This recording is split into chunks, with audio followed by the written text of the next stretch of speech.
猎物，却是没能杀人的寒风。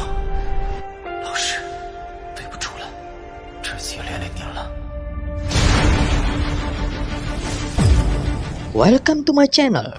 Dukung terus channel ini dengan like, share, comment, and subscribe. Melanjutkan cerita sebelumnya dari Battle Through the Heavens. Dalam sekejap, jiwa raksasa yang terbentuk dari kondensasi ratusan ribu jiwa muncul. Raja Jiwa meninju dan jiwa-jiwa di belakangnya juga mengikutinya dan melemparkan tinju ke arah Xiaoyan. Tinju besar yang diselimuti udara hitam melesat ke langit.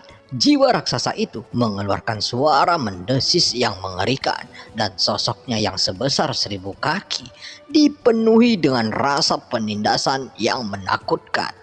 Tapi saat ini fokus Xiaoyan sepenuhnya pada 3 jiwa emas. Jangan lari, masuk dan mainkan. Tidak ada lubang di labuku. Datanglah ke labuku. Xiaoyan mengejarnya sambil tertawa. Adegan ini terlihat agak aneh. Pada saat ini, setelah lama pingsan, Wujan akhirnya terbangun. Saat dia membuka matanya, dia melihat jiwa setinggi 1000 kaki yang membuat pupilnya menyusut dan dia buru-buru bangun.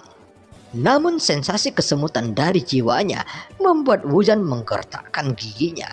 Meskipun Wujan tampak baik-baik saja di permukaan, hanya Wujan yang tahu di dalam hatinya bahwa jiwanya sangat menderita kali ini. Sepertinya itu akan memakan waktu lama untuk sembuh. Wujan menyipitkan matanya sedikit dan pada saat ini dia hanya bisa menggertakkan giginya secara diam-diam. Kekuatan jiwanya terlalu lemah di bawah serangan jiwa yang kuat dari Raja Jiwa. Kekuatan jiwanya tidak memiliki kekuatan untuk melawan. Tapi yang benar-benar mengejutkan Wujan adalah ketika dia melihat sosok Xiaoyan di bawah. Xiaoyan mengangkat labu bermata 9 dan dia terus mengejar 3 jiwa emas. Adapun jiwa setinggi 1000 kaki, Xiaoyan tidak pernah memperhatikannya. Menghadapi pukulan yang datang dari jiwa setinggi 1000 kaki itu, Xiaoyan langsung meninjunya. Saat tinju dari jiwa yang 100 kali lebih besar bertabrakan dengan tinju Xiaoyan, terdengar suara ledakan dan ada jeritan melengking yang tak terhitung jumlahnya yang membuat orang gemetar mendengarnya. Namun, serangan sekelompok jiwa tampaknya tidak dapat menghentikan Xiaoyan. Tidak lama kemudian, jiwa emas lainnya ditangkap oleh Xiaoyan dan dihisap ke dalam labu bermata 9 dan berubah menjadi warna biru baja. Jiwa emas lain memutuskan hubungan dengan Raja Jiwa dan hanya tersisa 2 jiwa emas yang melarikan diri. Xiaoyan masih menyeringai dan mengejarnya. Raja Jiwa tampaknya tidak memiliki cara untuk berurusan dengan Xiaoyan saat ini. Dia membutuhkan banyak upaya untuk mengumpulkan setiap jiwa emas dan hanya 1 dari 1.000.000 jiwa yang dapat disempurnakan menjadi jiwa emas. Bagaimana mungkin? Mengapa orang ini tidak takut pada jiwa jahatku? Raja Jiwa memiliki ekspresi ganas dan jiwa raksasa di belakangnya membanting Xiaoyan dengan gila-gilaan. Xiaoyan meninju semua tinju dari jiwa raksasa itu dan meledak. Mereka sama sekali tidak bisa bersaing dengan Xiaoyan. Aku menangkap jiwa emas yang lain. Xiaoyan tertawa. 3 dari 4 jiwa emas tersedot oleh labu dewa bermata 9. Dan sekarang hanya 1 yang tersisa. Sialan, dasar bajingan terkutuk. Apakah kamu tahu apa yang kamu lakukan? Berani memprovokasi pemakan jiwaku di jurang kutub. Apakah kamu benar-benar berpikir bahwa hidupmu akan bertahan cukup lama? 100.000 jiwa membentuk tubuh. Dan sesaat kemudian muncul sebagai tubuh asli dari Raja Jiwa. Raja Jiwa berteriak dan setelah menggunakan banyak trik tanpa hasil, Raja Jiwa hanya dapat menggunakan keterampilan ini dan dia berpikir pasti akan mendapatkan kembali jiwa emasnya. 100.000 jiwa dengan panik mengalir ke tubuhnya dan kemudian tubuhnya mulai berubah. Melihat pemandangan ini, Xiaoyan menjadi semakin curiga. Bukankah ini persis sama dengan hantu roh? Xiaoyan memanfaatkan kesempatan itu dan sepenuhnya menyerap jiwa emas keempat ke dalam labu bermata 9.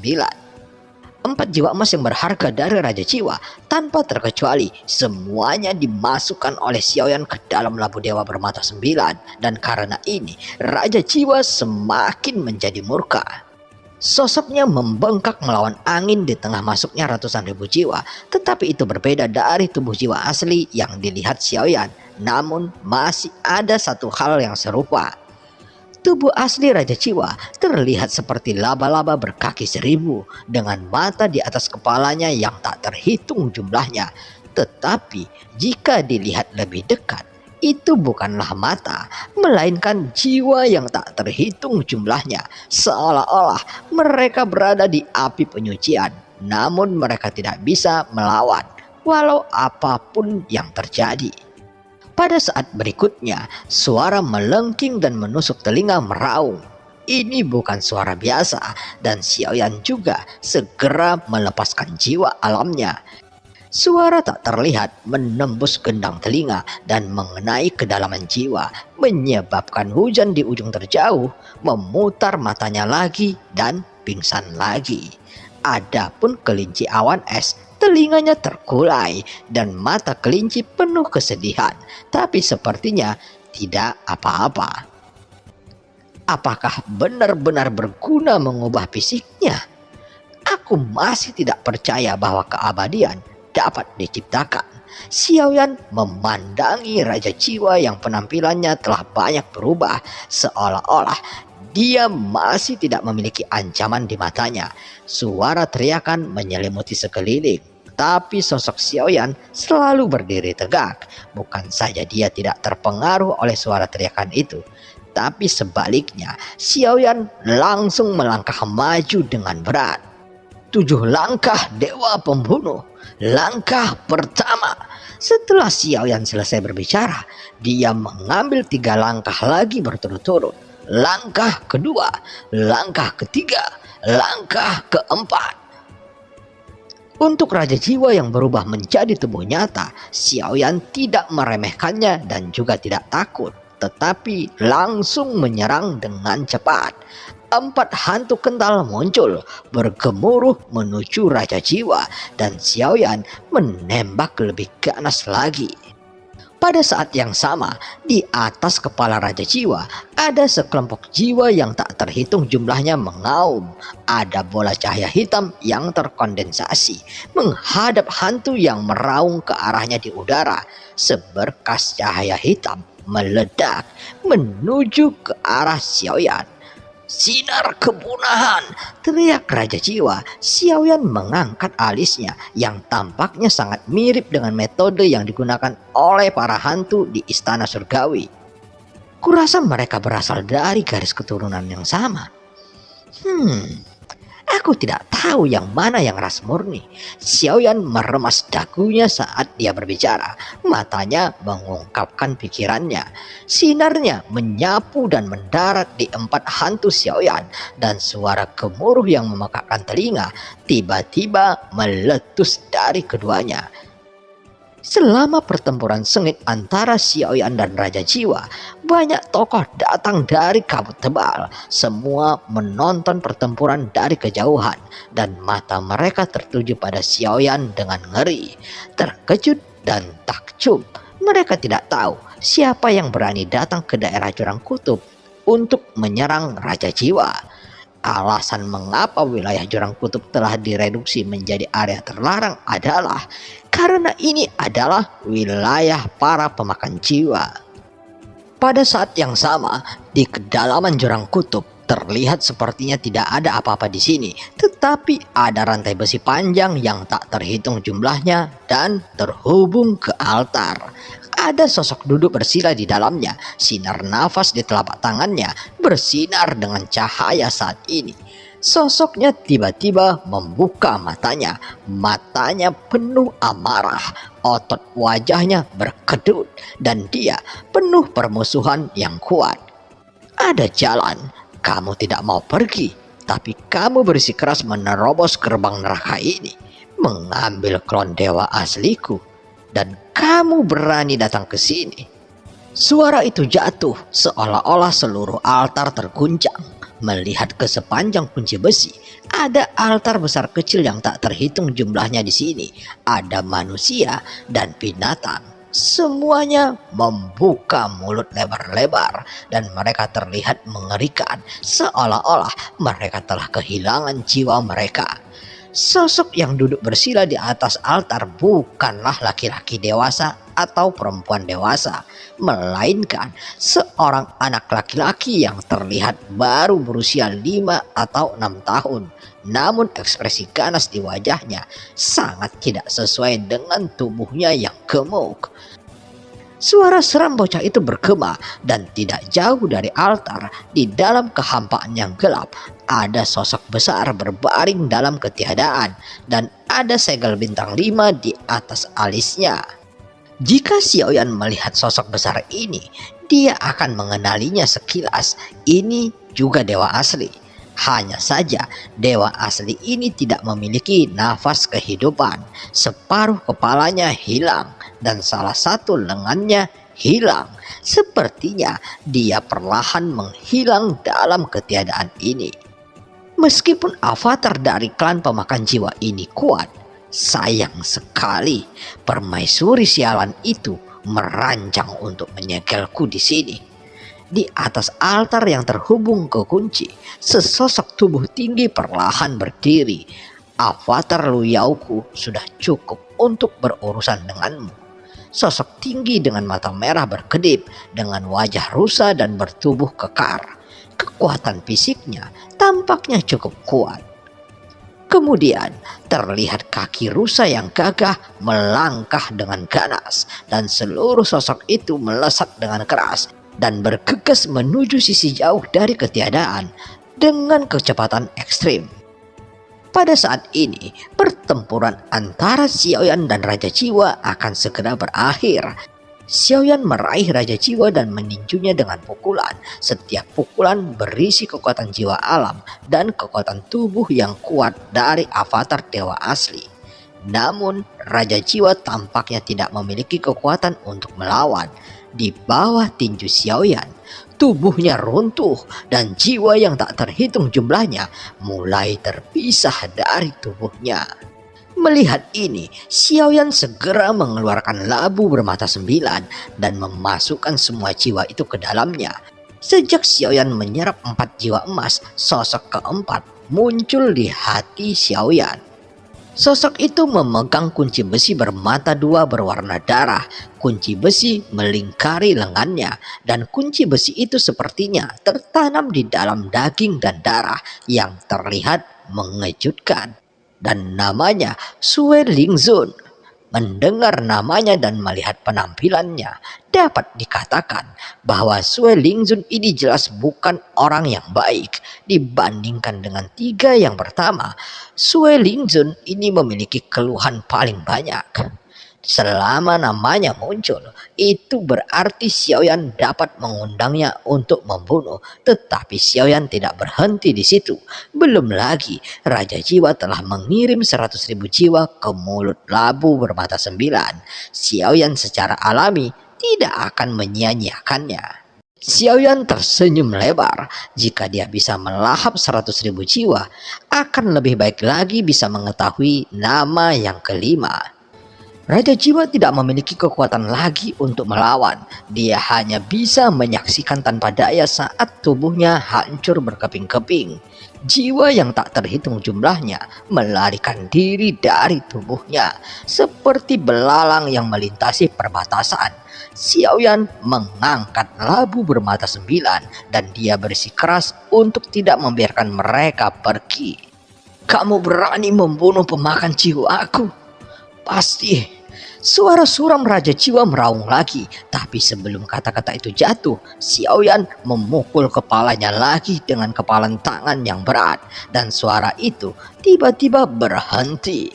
Pada saat ini, hanya tawa Xiaoyan yang terdengar di sekitar. Jika kelinci awan es dalam wujud manusia, diperkirakan dahinya tertutup garis hitam melihat Xiaoyan yang dipenuhi tawa di kejauhan. Suara Raja Jiwa berubah dari yang awalnya mengancam menjadi memohon belas kasihan dan akhirnya mengeluarkan raungan yang memekakkan telinga. Dan saat pukulan Xiaoyan mengenai kepalanya lagi, jeritan itu menjadi semakin lemah sampai akhirnya menghilang sepenuhnya. Namun saat ini ekspresi Xiaoyan tidak terlihat baik. 100.000 jiwa.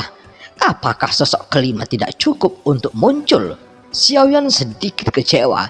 Dia berpikir akan bisa mengetahui dua kekuatan besar dari labu bermata 9 secara sekaligus. Tetapi pada akhirnya hanya satu sosok yang muncul. Ada 100.000 jiwa dan mereka masih tidak mau keluar dari gunung. Ini terlalu berhati hitam.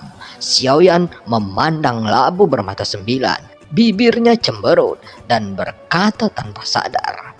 Tapi untungnya Xiaoyan sedang memegang sebuah cincin di tangannya, dan saat dia melihat cincin ini, suasana hatinya sedikit mereda. Kekuatan jiwa Xiaoyan menembus ke dalam cincin dan langsung membuat Xiaoyan berseri-seri. Kurasa benda ini akan gemuk, tapi aku tidak menyangka ternyata ini sangat gemuk. Mata Xiaoyan menunjukkan cahaya terang dan dia terkejut. 200 miliar pil Sen Yuan Qi. Ini adalah jumlah yang luar biasa, dan itu adalah jumlah sumber daya yang besar yang cukup untuk dibudidayakan oleh beberapa bintang. Xiaoyan memasukkan 200 miliar pil Sen Yuan Qi ke dalam cincin penyimpanannya. Selain itu, ada banyak bahan dan serba-serbi yang berguna di dalam cincin rampasan itu, termasuk keterampilan bertarung. Tetapi Xiaoyan tidak tertarik pada hal-hal ini. Namun ketika Xiaoyan mengobrak-abrik cincin itu, ada nafas yang tiba-tiba menariknya. Xiaoyan melihat kilatan cahaya di tangannya dan sebuah botol batu giok muncul di tangannya. Ini, mata Xiaoyan menyipit dan ekspresi serius muncul di wajahnya. Segera Xiaoyan membuka botol batu giok itu dan ada setetes darah emas di dalamnya. Darah dewa asli.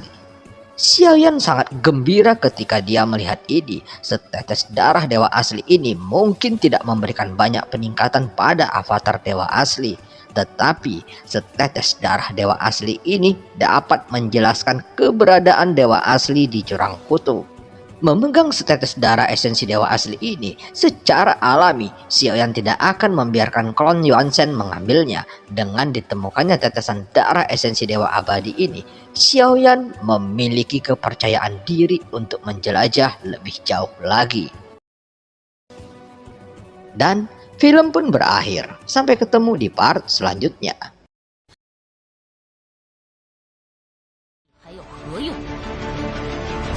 若是当年不与那人硬然定上3年之约，恐怕也不会是这个家族幸甚失散。兄儿，你要走？一旦被他们锁定了位置，我们俩都会性命堪忧。所有的阴阵，是为了这一天，我已经等待了太久。今天若是你能够安然无恙地走下擂台，萧炎从此不再踏进迦南学院半步。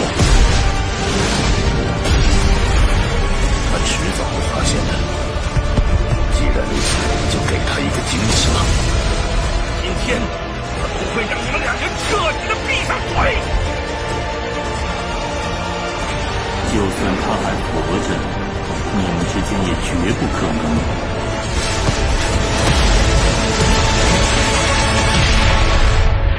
加玛帝国云岚宗，萧炎回来了。